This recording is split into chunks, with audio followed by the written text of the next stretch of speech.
অন্ধ হাফেজ mic van নিয়ে আপনার এক্সাম্পলটা দেখেন, যে দেশে অন্ধ হাফেজরা ভিক্ষে করে খায়, শুধু তবলিগ জমাতে 40 লাখ লোকের মাইকই বলে দেবে যে এই বাক্সে 5 টাকা করে মারেন, করে আপনি একটা শপিং মল বানালেন। ওই তবলিগ জমাতের নেতা যদি বলে বাক্সে 5 টাকা করে দেন, সবাই দেবে। দেওয়ার পরে বলে খবরদার কোনো হাফেজ আজকে তার রাস্তায় ভিক্ষে করবে না। এই যে একটা শপিং মল বানানোর এর টাকা এই 5টা হেফজখানায় আপনারা দিয়ে দেন। অন্ধ হাফেজ ভিক্ষে করলে আমরা জান্নাতে যাবো কি করে?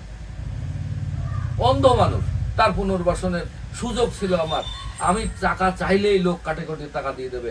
মিজানুর রহমান আজহারি মুখ দিয়ে যদি বলেন যে অমুক, এই যদি আহমেদুল্লাহ, এই যে তাহিরি মাহিরি বলেন, এরা যদি একবার মুখ দিয়ে বলে, এই যে তবলিগ জামাতের নেতারা যদি বলে বাক্সে টাকা ফেলেন, অন্ধ হাফেজরা রাস্তায় মাইক নিয়ে ভিক্ষে করে খায়, এদেরকে পুনর্বাসনের জন্য আপনার সাথে সাথে 1 বছরের মধ্যে আল্লাহ সুযোগ দিয়েছে, পালন করলো না। আপনাদেরকে পৃথিবীতে আবির্ভূত করা হয়েছে মানুষের কল্যাণে। আপনি তবলিগ